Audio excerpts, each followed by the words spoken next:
Thanks very much. Well, so this is probably not going to be as impressive as at least I would have hoped. But I'm going to tell you part of a story about strombolian volcanoes and how they may work. So this is a picture of Villarrica, which is in Chile, which is an example of such a volcano. And Stromboli is the type example.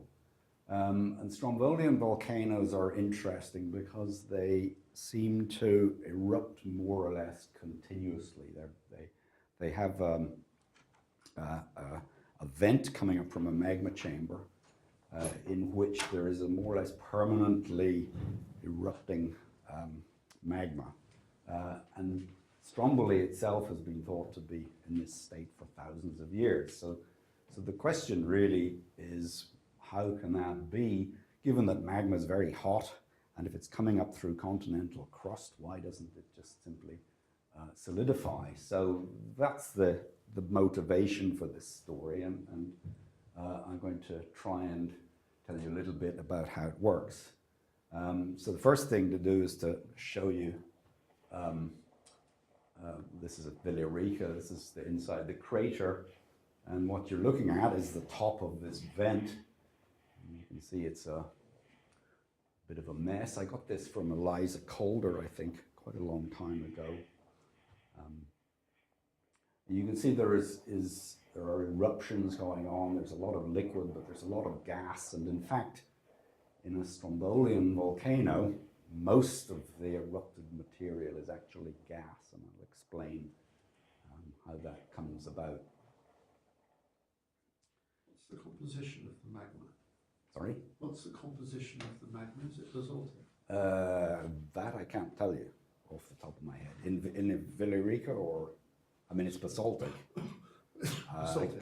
Yes, I couldn't tell you anything more detailed than that off the top of my head. So this is a schematic of how these volcanoes are supposed to work, indeed how any volcano is supposed to work. There is a magma chamber at some depth, which is typically going to be on the order of kilometers, or thought to be on the order of kilometers, within the crust, and connected to the surface by a conduit. And in this conduit, in a strombolian volcano, the idea is that the way that in which you maintain this sort of permanently erupting state is through a countercurrent convection. That is to say that you have magma rising, typically, well, sometimes thought to be on the inside of the vent and descending on the outside. And the reason that this countercurrent convection can work is because at depth, the magma is under great pressure, contains dissolved gases, principally CO2 and water vapor. And as the magma ascends, it depressurizes, and so just like taking the cork off a champagne bottle, the gas comes out of solution.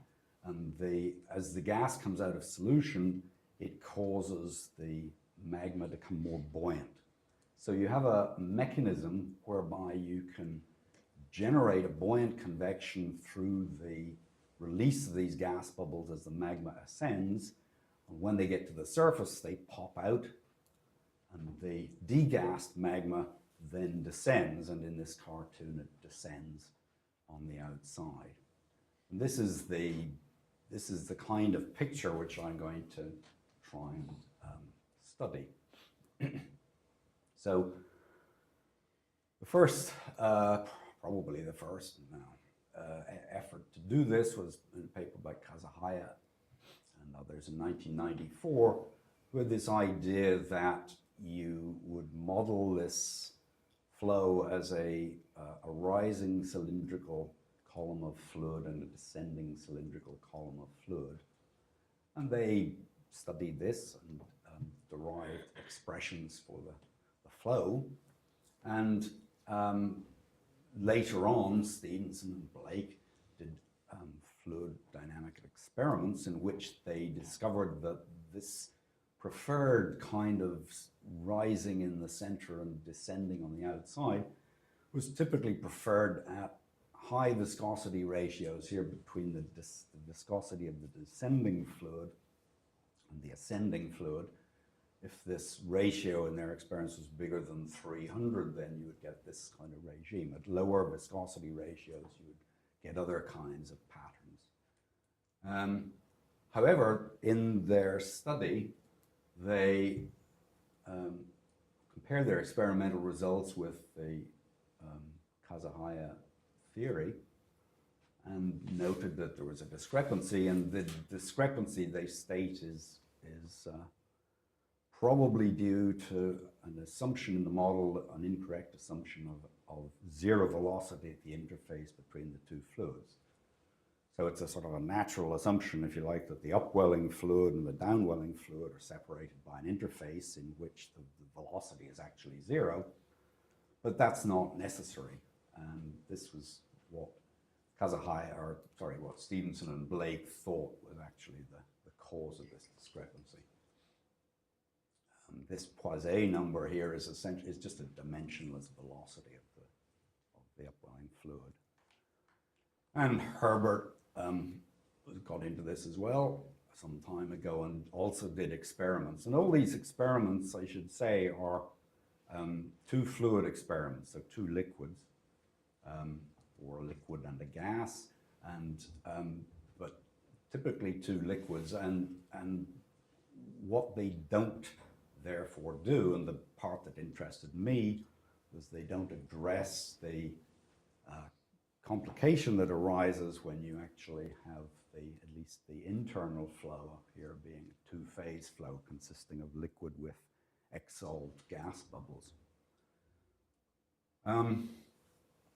So the general picture that at least some people have is that the magma chamber consists already of partially degassed magma, and that further degassing, mostly of water vapor, occurs in the conduit. And so that Jopar and Vergniaud had this idea that a foam would actually collect at the roof of the magma chamber and then supply the flow going up the conduit.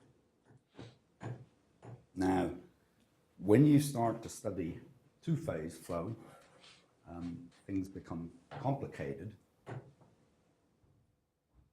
And they become complicated because it's well known in two-phase flows that the flow can take various different forms, different regimes. And so the simplest kind of one that you would have is a bubbly flow, in which you have small bubbles within a liquid, and then the bubbles will rise more or less with the liquid. However, when you get enough gas fraction in the flow, then you get a transition to other kinds of flow regimes. So, there are a number of these. The principal ones are slug flow, in which you get large so-called Taylor bubbles interspersed with still a bubbly flow. So there's a coalescence, if you like, of the bubbles to form these large Taylor bubbles. If you increase the gas flow or the gas content even more, you jump past this intermediate one, which we'll come back to, and you get an annular flow in which liquid goes up the outside of the tube and the gas goes up the inside. And typically there are things called disturbance waves. The flow in the film is not regular, and in fact these waves will break and you get droplets of liquid in the interior core. This is sometimes called wispy annular flow as well. So there's another regime which you don't hear so much about, which is called churn flow. And this is, if you like, is an intermediate flow between bubbly flow and slug flow, in which you get some coalescence of the bubbles, but the large bubbles, these are the nascent Taylor bubbles, are not really very regular. They don't fill the whole width of the tube. Now, mostly what you read about is you read about bubbly flow and slug flow and not so much about churn flow, although you can visualize this in the laboratory. The reason I think for that is that laboratory experiments typically are done in relatively small diameter pipes. And so there's a preference in small pipes for slug flow where the Taylor bubbles can actually fill the pipe. But if you have a wider diameter tube, then there is a possibility that the churn flow is preferred simply because it's harder for the gas to form a bubble that will occupy the entire width of the tube. And bear in mind that in these volcanic vents, we're talking about diameters of meters, not known exactly, but meters for the diameter of these vents. So associated with these different flow regimes, you have what are called flow regime diagrams, and there are a number of these. And this is just one example. This originally came from Hewitt and Roberts in 1969, and so what you have is, these are from experimental results, where you can see there's a log scale, there's some measure here of the liquid flow rate. This JL thing here is it's called the superficial velocity, so it's proportional to actually the square of the liquid velocity, and the same thing for the vapor velocity up here. And so what you see is that there are different parts of this diagram where you get different kinds of flow. Bubbly flow over here, plug is the same as slug flow, churn flow, annular, and this wispy annular flow. And one doesn't viscosity play a role here? In these kind of flows, it's either steam and water or more typically air and water. And effectively, there is so there's two answers to that question. So they're low viscosity fluids, but the other thing is that because the whole flow is completely turbulent, the way that you actually model these things when you do that is through typically a wall friction term. So you'll have an empirical correlation rather than talking about the actual viscosity. There are rapid flows typically at high Reynolds numbers.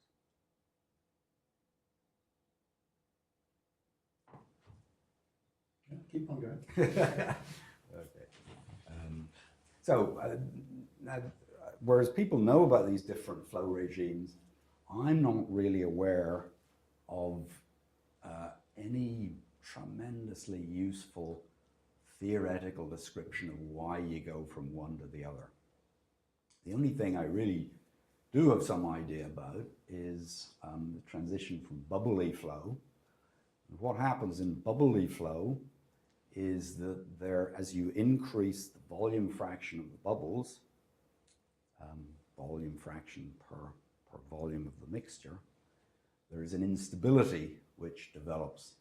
And this instability has been suggested to be a precursor of the breakdown of the bubbly flow regime. Almost as if you go from here across to here, that the bubbly flow realizes that it's somehow going to run out of an ability to exist and becomes unstable before it gets there. So there is that kind of idea, but in going from bubbly to churn or from churn to annular, I'm not aware that anybody has been able to provide a decent theoretical explanation for why these different regimes occur, but they do occur. That's certainly the case. So, unfortunately, my business is equations, and so what I did was to write down, first of all, really, this looks complicated, but it's not as bad as it looks, actually. This is essentially the simplest kind of two-phase flow model that you can write down. There are various complications which I'll mention. So, first of all, the main thing when you have a two-phase flow model is that you have two conservation equations for mass and for momentum. And you don't see energy here, but you'll see energy in a little while. But so you have two separate conservation laws. Alpha in here is the volume fraction of the bubbles. And so this is liquid mass conservation, in which you have a 1 minus alpha, because that multiplies the liquid density, and so you're talking about the amount of liquid. Similarly, down here there's a gas mass conservation equation, but you don't have absolute conservation because you have the possibility of changing from one phase to another, because as the magma goes up in the vent, gas is coming out of solution. So that's what this E means here. It means evaporation. It's a source term. You don't know what it is, apparently, but in fact, turns out that it's self-consistently determined, actually, in this model. So you have two mass conservation equations. You have, jump down here, you have two momentum conservation equations. And this one is for the liquid. So you have an acceleration term, you have a pressure gradient term. Here we do have a viscous term. And there's gravity, and there's also an interfacial drag, which is typically very important in these kinds of flows. So the interfacial drag also comes in the gas momentum equation, in which I'm ignoring any gas viscosity as being negligible. And in fact, commonly you ignore the gas acceleration. And the reason you do that is because the gas density is typically much less than the liquid density. And so usually what happens in the gas momentum equation is that you just have a balance between this interfacial drag, the pressure gradient, and a gravity term, which is actually, I can see, is missing a G. So there's a G, which is gravity there. Oh, I see what's happened here. It's just, I've left it out. So there should be a G in there. And if you just have the right-hand side of this equation, typically what people then say is the form of this interfacial drag is proportional to the difference between the two velocities. And in certain circumstances, this will actually reduce to Darcy's law. And commonly, if you at least have a slow flow, that is the way in which you constitute this interfacial drag. There's one other equation, which is this thing, which is for the concentration of dissolved gas in the magma. And so it evolves because it's being evaporated, and the same E that is in there comes in here and in there. Now, what you can do with these equations is you can simplify them. So here is the sort of my schematic. I'm going to look at half of a volcanic vent. So this is the center line. I'm going to have a bubbly flow going up with a velocity W. And I'm going to have a degassed flow coming down. And now there is, I did say that there is an energy equation, which is just a temperature equation. There are various things, but basically you retain an advection of temperature and you retain a horizontal heat conduction. Because the height of the vent is kilometers, and the width is meters, this is a typical lubrication kind of flow. And so what that means is that there are various derivatives that you can forget about. So you just have a viscous term here. This is for the liquid flow going up. These equations have all been made dimensional, and they're missing some, but I'll tell you a bit about some of them later. So the principal equation we got in here is a liquid momentum equation. There's a pressure gradient, which just depends on height. So that's a dP by dz, if z is height. This is the gravity term. This is the viscous term. And then there's an acceleration term, which has quantity g, which is a kind of reduced Grashof number. So there's a Grashof number, which is a dimensionless number. It's more or less like the Reynolds number for the flow. And this quantity g in practice is not very big. mainly because the epsilon, which is the ratio of the diameter to the length of the conduit, is quite small, of the order of 10 to the minus 3. So, and I put these pictures in here. These are the waves you get in a pint of Guinness when you pour it, if you ever noticed that. And the waves consist of, you can sort of see here that it's a bubbly flow, and then you have dark patches here, and they propagate downwards. And the reason that they propagate downwards is, and this is a numerical model of the same thing, is essentially due to the slope of the container. And so there's a circulation that goes down, and this circulating flow is not unlike what happens in this vent, because what we're going to do is we're not going to assume that we have no slip at the boundary between the bubbly and the degassed flow. We're going to allow there to be a velocity in here, which will turn out actually to be negative. So in fact, what happens is that the bubbly flow is going up in the middle, but right on its edge, it's actually going down because it's entrained by the liquid. Now, you put these colours in the pint. Oh well, these that's a good question. I think they're actually magnitudes of velocity. I didn't do these calculations. But the thing to, well, actually I'm not sure. What you can get out of this is that the arrows are telling you where the streamlines are going. So I'm actually not sure what the colors are. I'll take the question back. Well, no, it's you know, I can look it up. But anyway, no, I'm curious actually. Anyway, so so this is it's really quite simple, and in fact, what I'm going to do is it wouldn't be that simple if I would hold on to these acceleration terms, because then I'd basically be trying to solve boundary layer kind of equations. But in fact, this number is relatively small, which means that I'm going to throw that away, and then you can just integrate these things. Now, there's a couple of other things I haven't mentioned. One is that we're going to assume that a version of Henry's law applies. That is to say that at the interface between the exsolved gas bubbles and the liquid, they're in thermodynamic equilibrium, which says that the concentration of the dissolved gas is related to the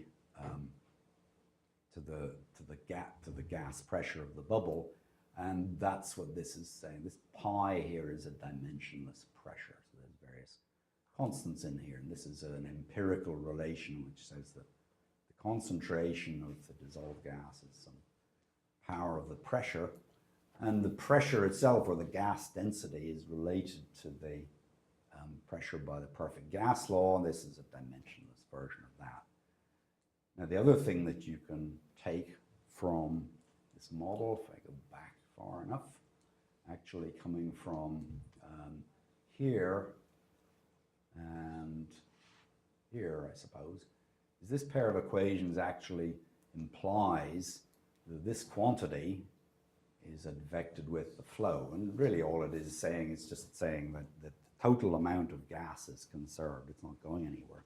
It's either in the liquid or it's come out of liquid and is in the gas bubbles. This quantity is advected, and because C depends on the pressure and rho G depends on the pressure, whatever this is equal to, some constant, gives you a relation between the volume fraction and the pressure, and it's this thing, and it looks like that. So as the pressure, these, as I say, these are dimensionless. Alpha in any case is a number between 0 and 1. It's a volume fraction. The pressure, to give you some sense, roughly this corresponds to 1 kilometer depth, 2 kilometer depth, 3 kilometer depth. And so what actually happens then is that at the surface of the vent, the pressure is going to be atmospheric, and which in terms of these dimensionless pressure is actually very low, and typically something like that. So which means that on the face of it, if this model is to be believed, then as you decrease the pressure towards the, sorry, I got this the wrong way around. What have I done? I've done this the wrong way around. Oh no, that's okay. Sorry, I said as you decrease, as you go upwards, the pressure is decreasing and the volume fraction of the gas is increasing, and such that when you get to the top, if it's in equilibrium, almost all of the gases come out of solution. And so, because the gas density is so small, basically the whole magma would have to be gas. You'd be up here somewhere. Now, it would have to be a foam. And if you remember what the movie showed, it obviously didn't look like that. So there's a problem with this. And the question is what happens? So, notwithstanding that, let's just barge ahead. And as I say, if you ignore the acceleration terms, you can just write down, I should say this is all in 2 dimensions. Just for simplicity, it will end up in a cylindrical geometry. I haven't actually done that yet. So you can just write down the solution for the velocity. This is the velocity in the bubbly part, in the central part of the tube, and in the downwelling degassing part. And then you have various quantities. This is the downwelling velocity at the interface. And you need to determine this, but you have various conservation laws, integrated forms of them. So here, this just says that total liquid flow is essentially zero. In other words, the amount of liquid going up is the same as the amount of liquid going down, basically because you don't need to worry about the gas because it's so light. And so you get a conservation law. Where's this gone? I've lost it. Oh, there it is. So you have a conservation law across the whole of the tube, but you also have another one which says that the amount of downwelling liquid flow is conserved because the interface is a kinematic surface. But you don't know what this is, so there's some constant C star. But you can take the solution that you have here, and you can apply the various conditions. Some of them have been applied: symmetry at the center, no slip at the wall, and so on. And what you end up deriving is you derive an expression for this downwelling velocity interface, which looks like that. Depends on the volume fraction and the location of this interface. And you also get an expression for this C star, which comes from here. And C star is this function of alpha ns, which is defined by that. And so the idea now is to then solve for the pressure gradient. So there's another equation for that coming up. So here's what it is. So the pressure gradient is pi. Go back.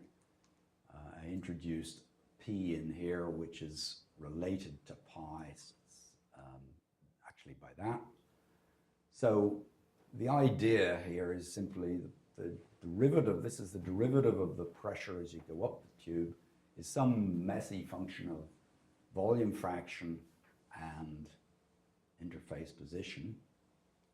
So it's this, and it looks like that. So you can see that this quantity is some pi primes minus g. G is positive. It's between 1 and 0, in fact. And so the pressure as you go up the vent will decrease, and that's what it has to do. But now the idea is that you prescribe an inlet pressure in the chamber, and you prescribe an outlet pressure at the vent. This is atmospheric. So, but you have a first order equation, and so the idea is pick the C star, which you didn't know, such that you can satisfy both of those things. So that's the idea. The problem now is that if you look at this function, C, which is C of alpha and S, you can sort of see this denominator is positive always. And you can see, looking at this, that this is a function which is going to vanish on the boundary going around here.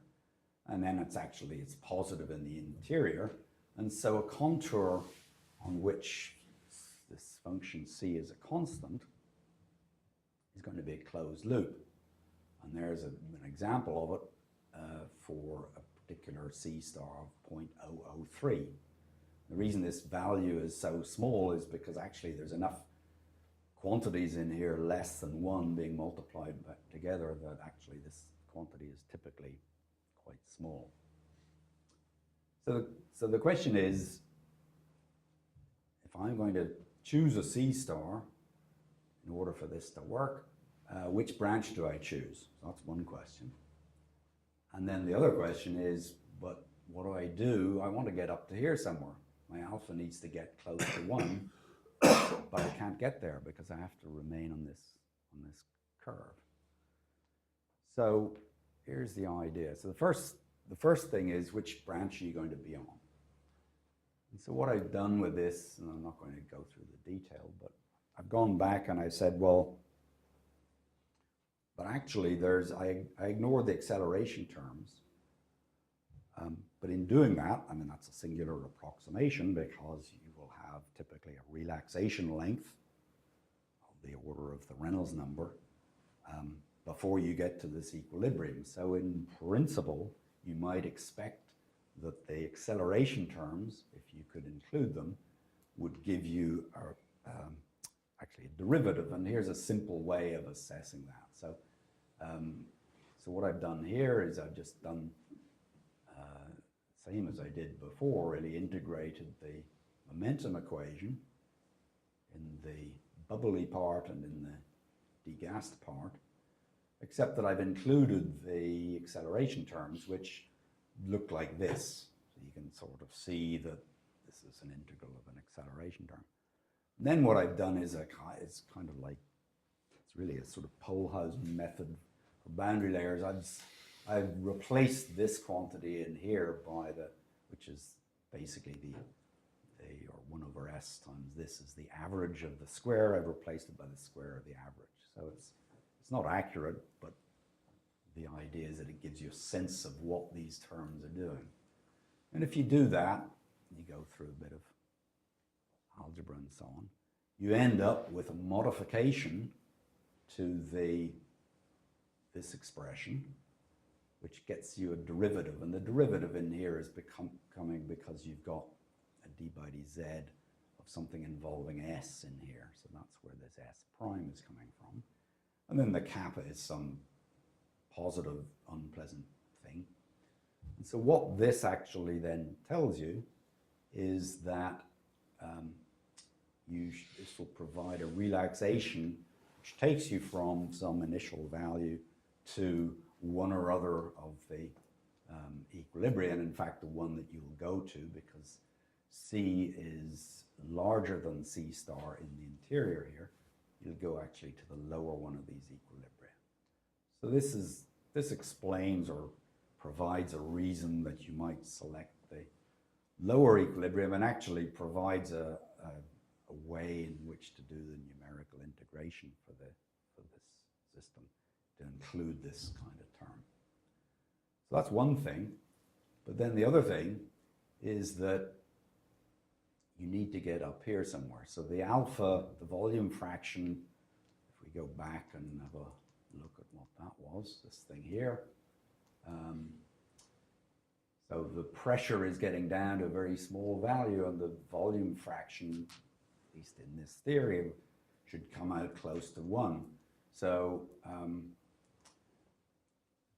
but it can't do that because you have to stay on this contour. So the idea is that when you get up to here, you can't remain on there. And so the hypothesis now is that you go to a different regime.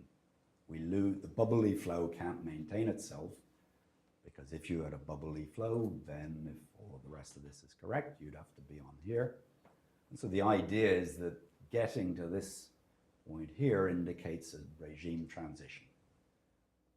And that's not a bad thing to think because you don't see a foam at the surface, and you do see something that looks much more like a churn kind of flow. So what I'm going to do then, this is what the churn flow looks like. I'm going to assume it's a churn flow rather than a slug flow, really because the diameter of this tube is really quite large. Now what I'm going to do is I'm going to have a two-phase flow model in which now I still have bubbles here. I still have small bubbles, and they will have volume fraction alpha. But now I'm going to have a volume fraction of these large Taylor bubbles, beta. So that's what this beta is. So now you actually conserve 3 lots of mass because you've got the large bubbles, which are being conserved here. You have the small bubbles, which are being conserved here. And you then have the liquid, which is being conserved here.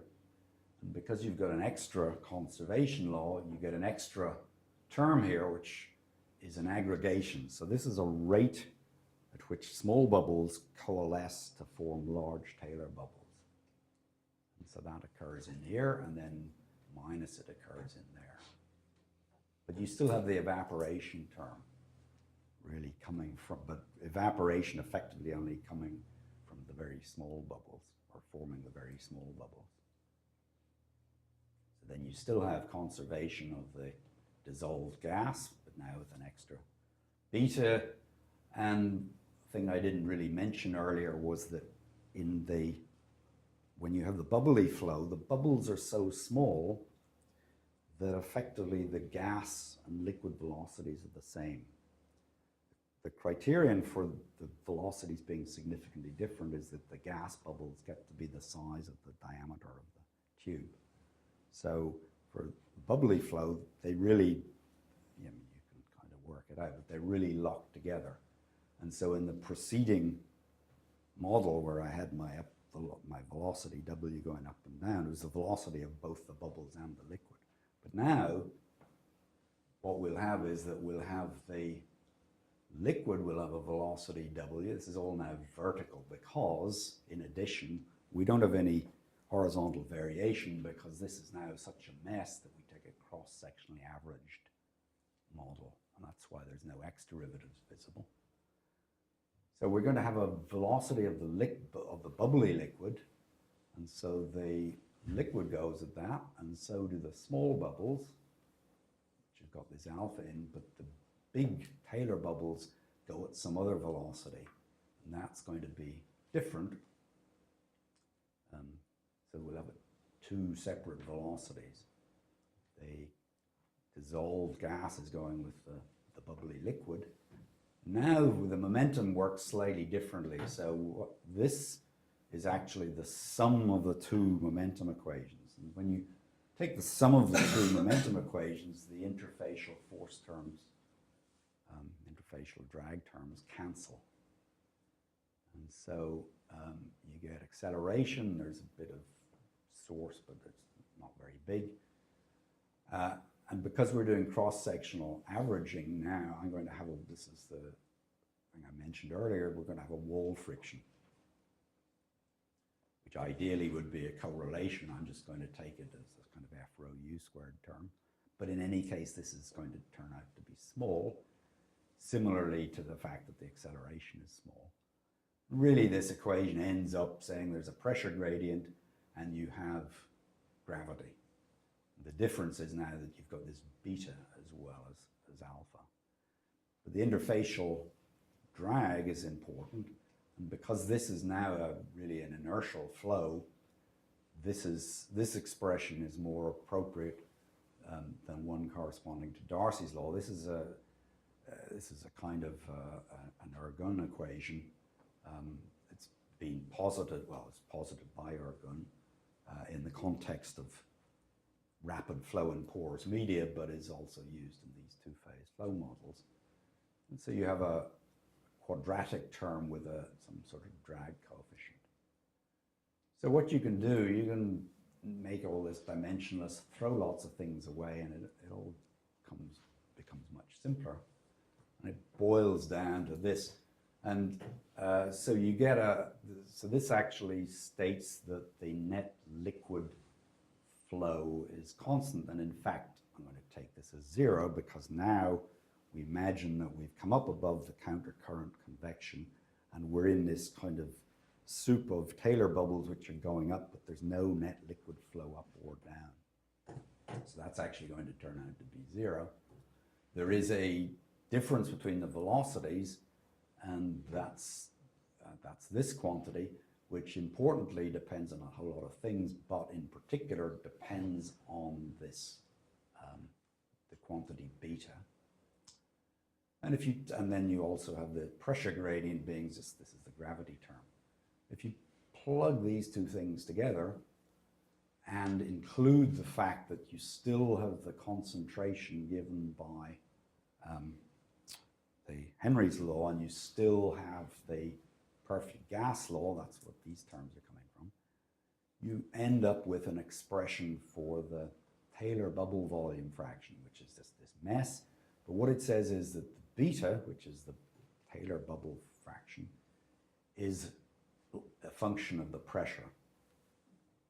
And if you put in various quantities, then you get a curve that looks like this. So this is now replacing, from the previous countercurrent convection I had, alpha was a decreasing function of the pressure pi. And now you get a double valued curve of which the relevant one is to be on the lower branch.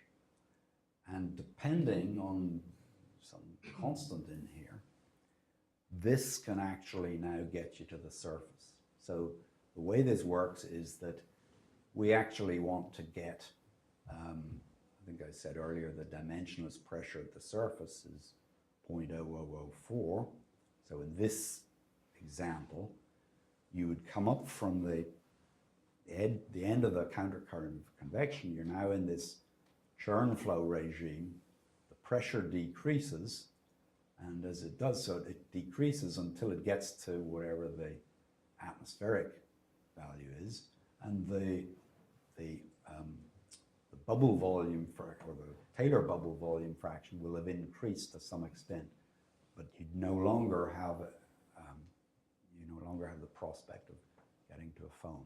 And this will work providing, providing, I have to go back really, it depends on this lambda, and basically what you need, you see that there's a Grashof number hiding in there, and if that Grashof number is sufficiently large, the nose of this curve is sufficiently small, but it depends on the parameters. So the idea is that it's possible that you can connect the countercurrent convection region with the surface by means of this churn flow, providing this is sufficiently large. I have to check this in cylindrical geometry to find out whether this is actually possible. If it's not possible, the nose of this curve could occur further up, and you then presumably have another possibility, which is that the implication would be that the regime, the churn flow regime, also breaks down, and presumably then you go to a proper slug flow. So that's the stage I'm at, and really that's all I'm going to say. So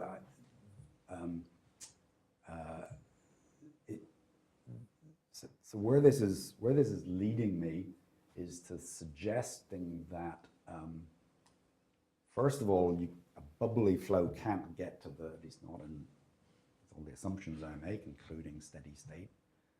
Bubbly flow can't get to the surface, but that there is a transition, which I am supposing is to a churn flow, and it's possible that if the Grashof number is sufficiently large, and that really depends on, this is the Grashof number, so it depends on things like this is the vent or the conduit radius, and this is the viscosity which will be the viscosity of the degassed magma as it goes down, which is the larger of the two viscosities. So if this quantity is sufficiently large, then you can get to the surface. But if you can't, the next hypothesis would be that you would then actually have a transition to some other regime, which presumably would be a slug flow. So that's all I'm going to say. Thank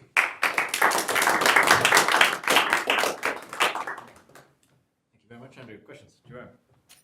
So, out of curiosity, I mean, presumably, experimentally at least, these regimes and the transitions between depend on things like, for example, the surface tension as well as the viscosity ratio.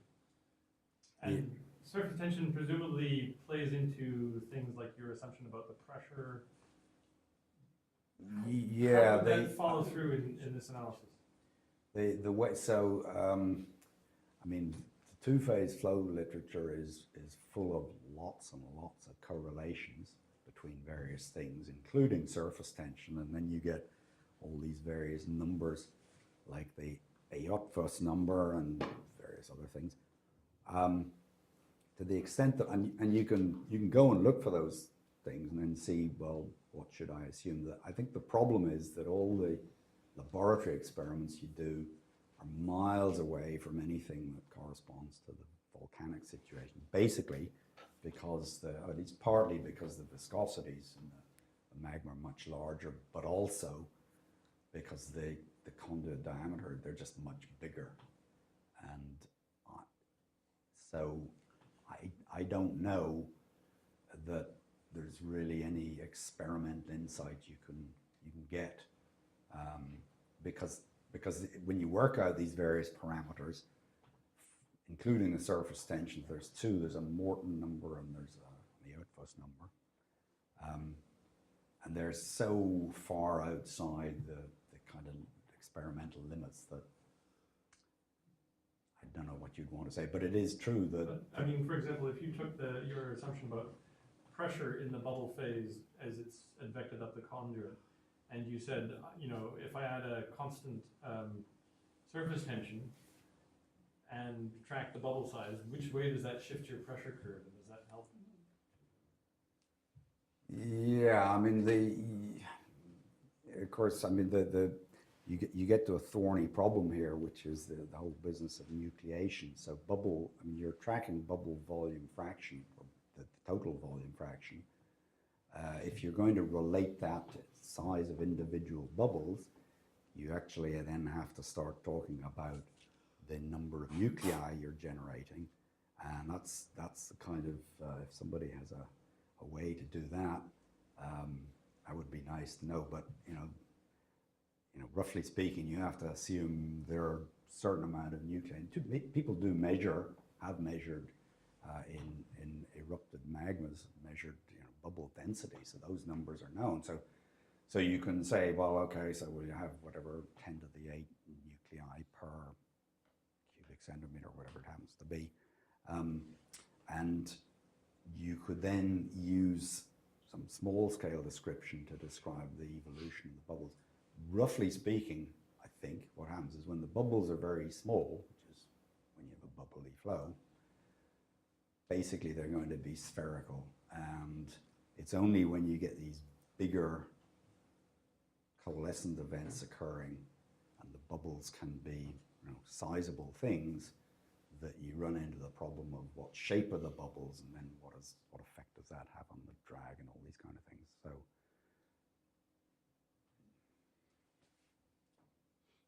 Dan? Is your problem that you're assuming that the gas doesn't move with respect to the liquid? Because with that assumption, for instance, with your Guinness, you can't possibly get the counterflow because there's no way it could be. yeah, gas. so but the Guinness is different because the viscosities are so much lower. So I mean, what happens? Well, no, but if you assume that the bubbles are fixed to the fluid, Yeah. then they clearly can't degas. But the Guinness is also different. There isn't a pressure at the bottom that is much larger than that at the top that's forcing the flow through. Well, I mean, Guinness starts out its life as I mean, certainly these cans and so on. I mean, it's super saturated, so it take the lid off, and it's sort of the same kind of thing. But in terms of bubble movement in here, it's to do with the size of this interfacial drag term. So how does it degas if you assume that the frost is inside? I don't see how you can produce a bubble, lower bubbles against the boundary, unless the gas can move with respect to the liquid.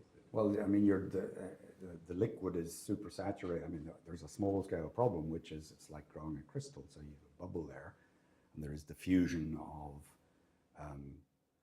concentration of water vapor through the liquid, which is supersaturated relative to the bubble. So whereas I assume here equilibrium, Henry's law, and so on, but on a small scale there is actually non-equilibrium. But that's exactly the same as what happens in crystal growth.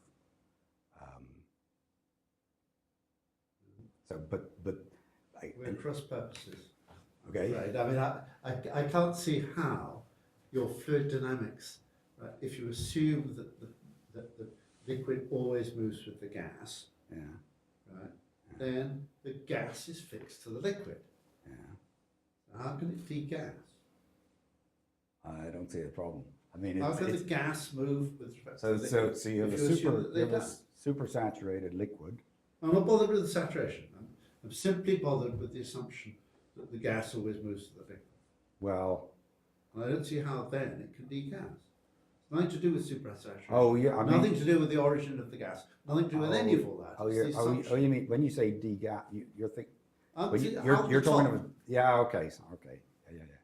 No, sorry, I thought degassing, you were talking about the actual house. No, how and does it get stuff out the getting- top? Oh, in this story, how it gets out the top is you've got all these bubbles coming up, and then they get to some point where the bubbles coalesce, and then you do have relative motion, and then you've got what you saw in the video at the start, which is, I mean, the large bubbles in this story are the things that are getting out, and the small bubbles are the things that are staying in the magma, and in fact are even measured in when you take pieces of scoria and so on, and people measure the bubble fraction in there. So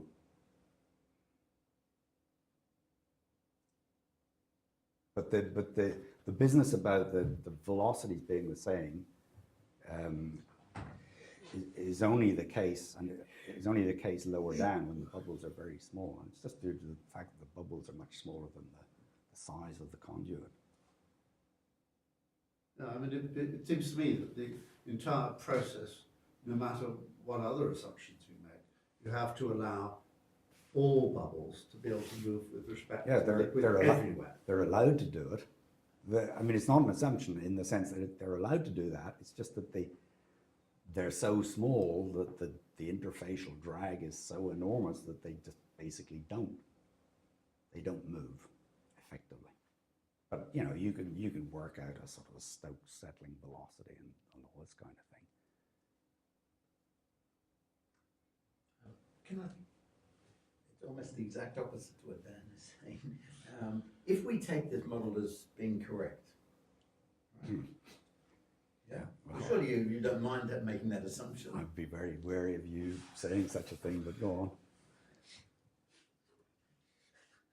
What happens when you put in numbers for real volcanic situations? Yeah. Two answers to that. I mean, one is, so my first pass through this, the very first pass through this, I didn't have any velocity at the interface, so I was actually doing the same as the Kazahiwa thing, and then none of this business arises, and so it's only the second pass through that where I've actually then run into all of this funny business about these closed contour and so on, and so the strict answer to the question was that in the first pass through, putting in numbers seems to make it work. I mean, in the sense that you want to have measured values of gas that's coming out the top, gas fluxes and things. But I haven't redone that now, the second time around. Even the first, once again, even the first time around, again, assuming the model is correct, or put it another way, this is a way that you can test some aspect of the model to see how it compares. Yeah, and I entirely agree. I mean, but equally, people also, of course, because you can't measure anything, so, or you can't measure things that you know, at the bottom, so people also use results of, let's say, the gas flux that comes out the top to infer what the conditions are at the bottom. So, but they're not complicated things to do if you're thinking of things like typical velocities or typical gas fluxes coming out of the surface. I mean, you know, as any simple calculation will do those kinds of things. I guess what I'm saying is I'd like to see a slide that gives some data from real volcanoes and puts in. I told you you're going to be underwhelmed. Sorry? I told you you're going to be underwhelmed because this story is not finished. Okay. Mainly because it got more complicated than I thought. So for the last bit of the talk, it seemed like the aggregation of bubbles was the key process. How did you model that process? Yeah, so they, well, I mean, as there, so the assumption, it's just an assumption, is that the way in which you go from a bubbly flow to, let us say, a churn or a slug flow is through coalescence of the bubbles. So that's an assumption.